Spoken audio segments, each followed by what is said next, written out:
I always went into the woods as a child. It was around evening, about 7 o'clock, and it was cold outside, normal for late fall. I was just standing on my porch, looking at the woods. My family had moved here a few years back. The house was brick, had 2 floors and 5 bedrooms. My bedroom was upstairs, and my parents lived downstairs. This area is not that far from civilization. It was only a few blocks away from a city. I actually loved the nature around these woods. I found it very calm and relaxing. I always liked these woods for their serene wilderness and vast amount of trees. The trees spanned at least 1 mile. I looked around and saw an abandoned lumberjack camp. No one was there, only machines. The machines stood in around one single object, a chainsaw. The camp felt so desolate and old. The wood seemed to have rotted over time, and the machines had rusted a bit. It's probably been years since this place was last used. I kept my distance, however, and hugged a nearby tree. I surely didn't know what to expect. If I took one more step, I surely would have fallen down the hill and broken one of my legs. I looked around at the entire camp. 3 cabins, machines around a chainsaw, a tractor, and wooden logs with axes on them, all behind the cabins for shipment. It was starting to get dark, so I went back to my house, which was nearby. I decided to search it the next day, probably to see what happened. I told my mother what was down there, and she said to me, "Honey, whatever you do, don't touch anything down there, and don't go down there without supervision. Your father will show you around tomorrow." After dinner, I went up to my bedroom and put on my pajamas and went to sleep. The next day, my dad and I went down to the camp area in the woods. We found our way down and took a look around, but still, no one was there. My dad and I looked around the cabins, looked at the old and rotting wood, the rusted axes, and the tractor. The last thing that we saw was the circle of machinery around the chainsaw. My dad remarked, Whoever these guys were, they surely left this place in a hurry." And that's when it caught my eye. A broken piece of machinery, a wood chipper to be exact, that was more rusted than the others. In fact, I'd say it had been basically torn apart and disassembled in a quick fashion. It stood out resiliently and seemed to tell a story that the other machines just couldn't. Right next to it was a buzzsaw that didn't have its blade. Eventually, my dad and I went up the hill, and he told me, "Stay near the house and be safe. I don't want you to go down there without an adult, okay?" As my father went back to our house, I decided to go back to a stump of a cut tree and sit down. I closed my eyes, breathing the fresh air, listening to the trees waving and the birds chirping. The birds sang such a lovely song, and the trees sounded like a symphony to fit with the chorus of birds. Suddenly, the chirping ceased, and I opened my eyes quickly. I must have fallen asleep, as it was getting dark outside. Very dark. The moon was rising, and the stars were about to come out, so I decided to go back home. I went to my left, where my house was. The lights were off. Weird, I thought to myself. Mummy and Daddy usually leave the lights on. I ran quickly to my house, but the door was open. I grabbed the emergency flashlight, turned it on, and walked into the house. The older wooden floorboards were creaking, so I had to go to the newer wooden floors. I looked around the house, not seeing my parents. I then heard a clang come from the kitchen. I ran in the opposite direction in fright, knowing that someone might be in our house. I started hearing revving. 1, 2, 3. On the 4th, I knew what was revving up. It was a chainsaw. I hid in my closet, hoping that whoever was in my house wouldn't find me. The sound of the chainsaw started to get closer, as I heard the stairboards creak and the sound of footsteps come closer. I looked at the door. That's the first thing that was opened. A silhouette was coming into the room. It was a tall, well-built man, holding a chainsaw. His hair seemed to go around at random, so he must have had bandages or something on his head. Finally, I saw his eyes, his bloodshot eyes. They glowed in the dark room and seemed to stare at me. He just walked calmly in my room, looking around, the floor creaking all the while. He seemed to be holding something in his left hand. It was my mother. I started to freak out, but for some reason, I couldn't scream. I was tearing up at the sight of it. I backed into the closet, but it must have caught his attention. Soon, the man found me and laughed as he was about to swing his chainsaw down at me. I woke up in a flash, screaming. I was still on the stump, so I must have fallen asleep into a nightmare. It was evening now, and I ran to my house. I ran inside, slammed the door, and ran upstairs. My mother asked, "What's wrong, honey?" I didn't reply. Day to day, I stayed in my house and never went into the woods. I knew that someone or something was out there, just waiting for me to slip up once in the woods. I avoided it whenever I could, and most of the time, I'd rather be in the city, with civilization, with police. Over time, however, I started to forget what my nightmare was, and what exactly was so scary about the woods. Eventually, I coped with the realization that no one was in those woods. Around 2 years later, when I was now 13, my dad asked, "Want to go to the lumber camp again?" "Yes, I'd like to see it," I said. We grabbed our jackets and went into the woods once more.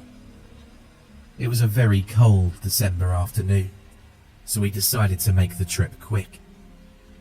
It was about 10 minutes until we finally got to the camp. It seemed to get warmer every step we took. It was in ruins now. The cabins were crushed by the trees, and the machinery was toppled over.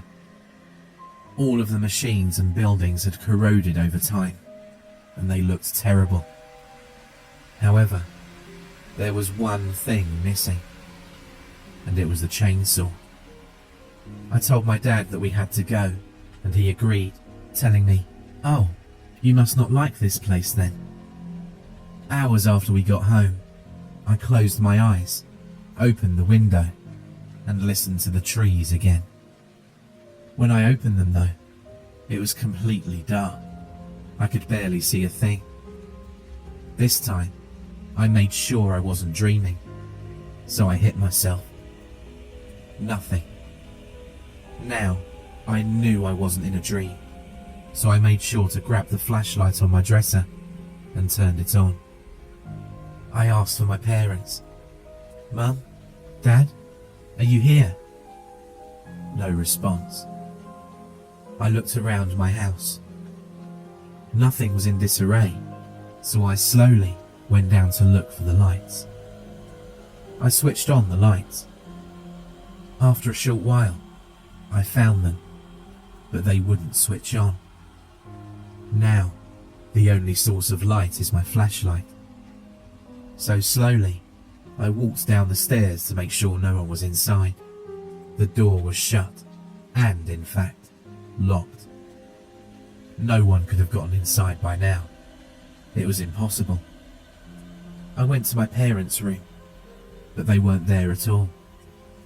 I asked again, "Mum? Dad? Please answer me."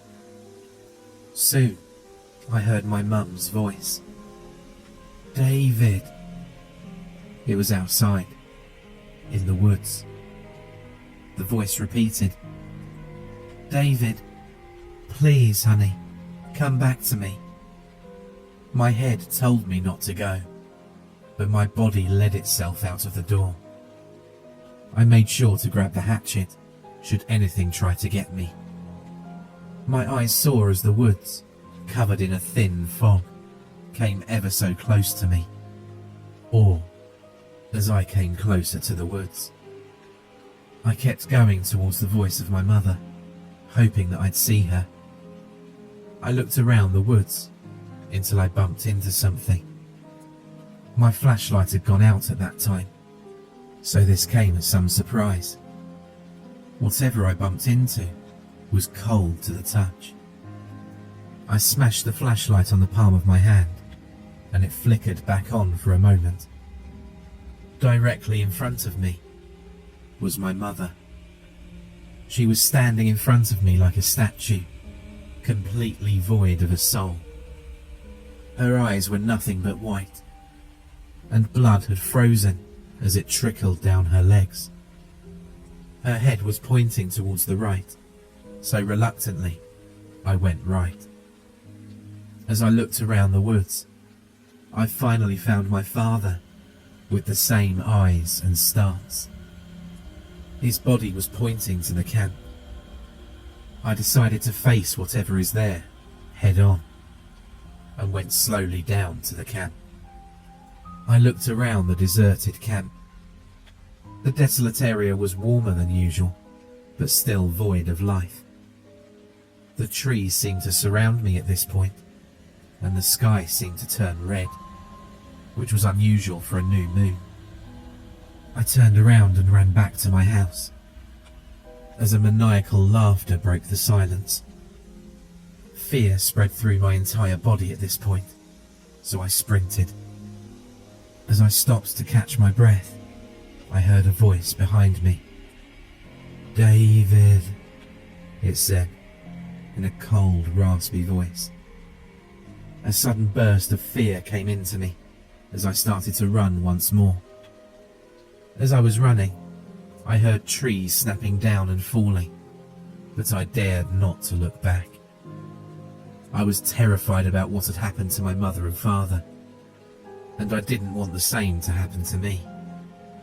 I was tearing up as I ran back in, shutting the door, locking it, closing the shutters on the windows, and then locking them.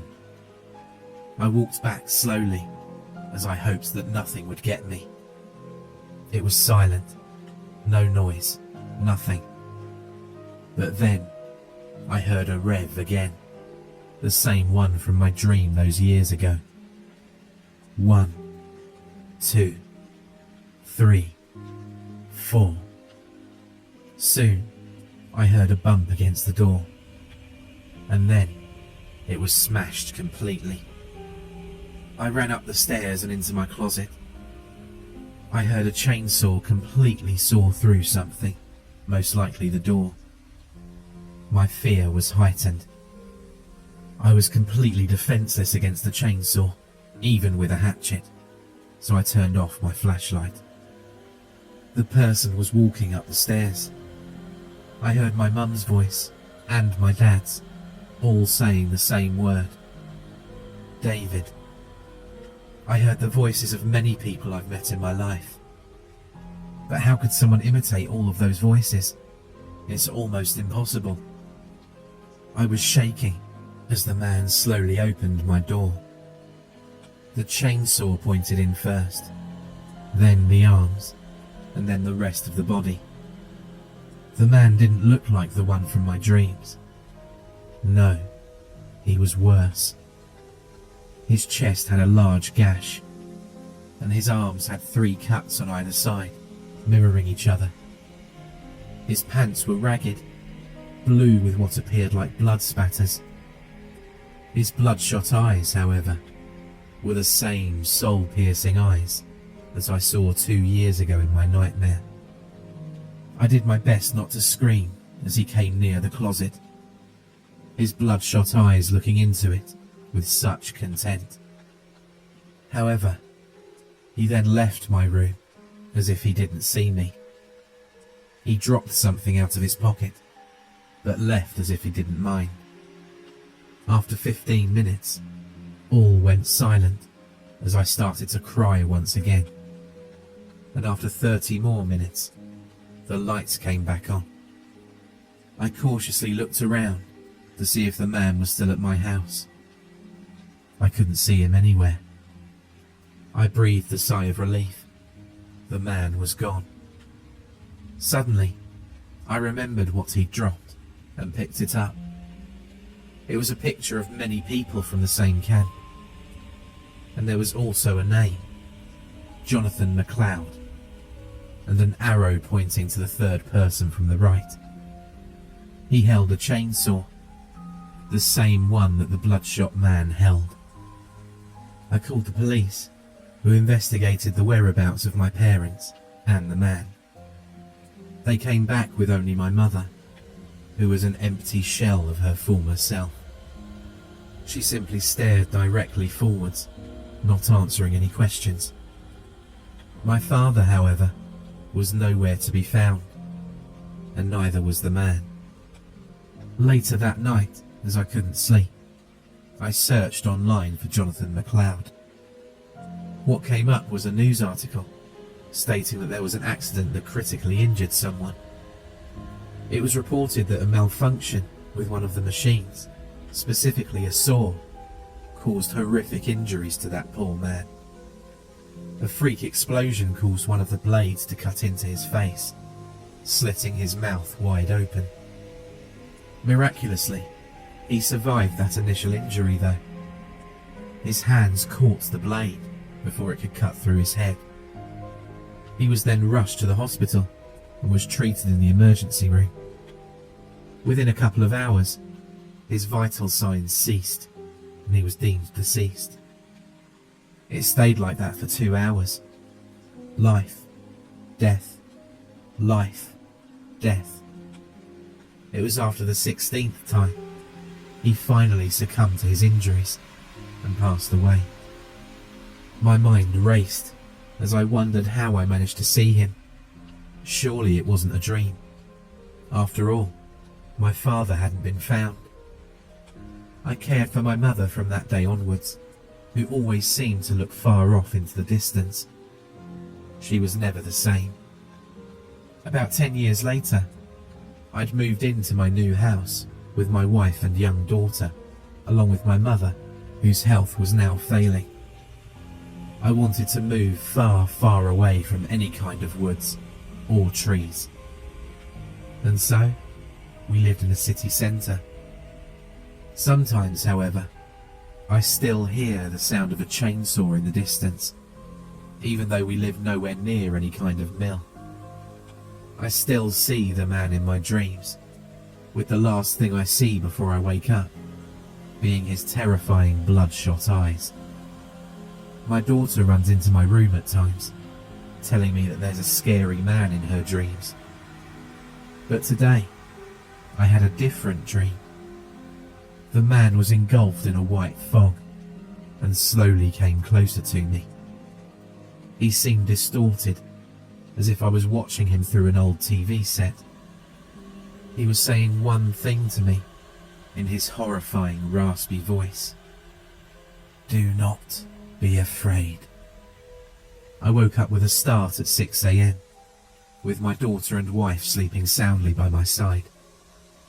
My daughter must have gotten up in the night to sleep with us, as she often did. As I went to close my eyes again, however, I spotted something standing by my open door. A weathered and rusty woodman's axe.